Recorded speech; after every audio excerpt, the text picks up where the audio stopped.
Long ago, in the time of kings and empires, there lived a humble blacksmith in the heart of Rome. His hands were scarred from years of forging swords, armor, and shields for the great legions.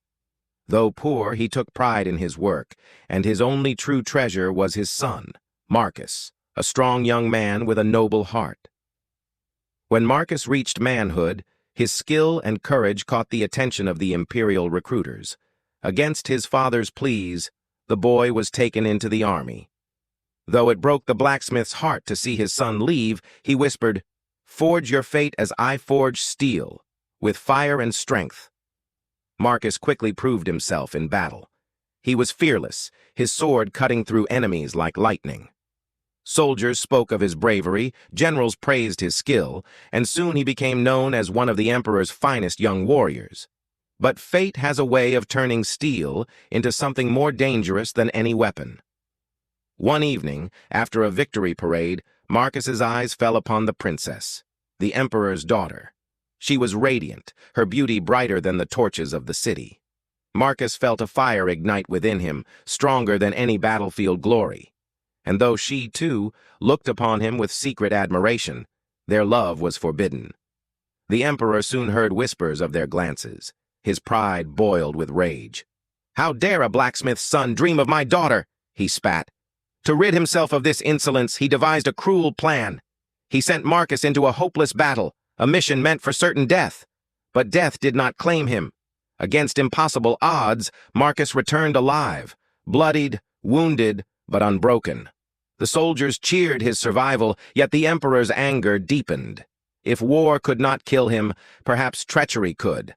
Assassins were sent in the night, blades sharpened to pierce his heart. Yet Marcus, trained, vigilant, struck them down. Each attempt failed. The emperor, now cornered by Marcus's resilience, summoned him to the palace. There, beneath towering marble columns, he made a declaration. "If you seek my daughter's hand, prove yourself. Defeat the giant who dwells beyond these walls, a beast of a man, 3 meters tall, feared by all. If you prevail, you may wed her." The court gasped, for none had survived combat with the giant. But Marcus bowed, his heart steady.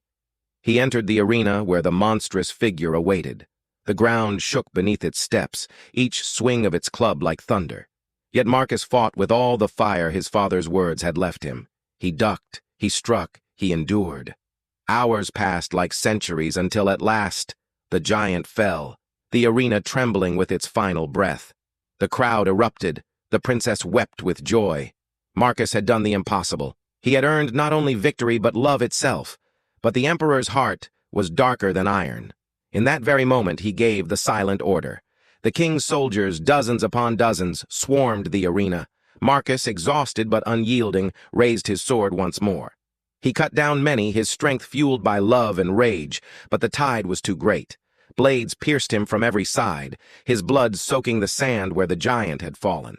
The princess screamed, rushing forward, but her father held her back. "Better a dead hero than a son-in-law of shame," he muttered coldly. And so Marcus, the blacksmith's son, died not from a fair fight, but from betrayal. His story spread across the land, told in whispers around hearthfires, sung by bards as a warning. They say that even now, in the ruins of that arena, on nights when the moon is full, one can hear the clash of steel, the echo of a warrior who fought against fate itself, for love that defied an empire.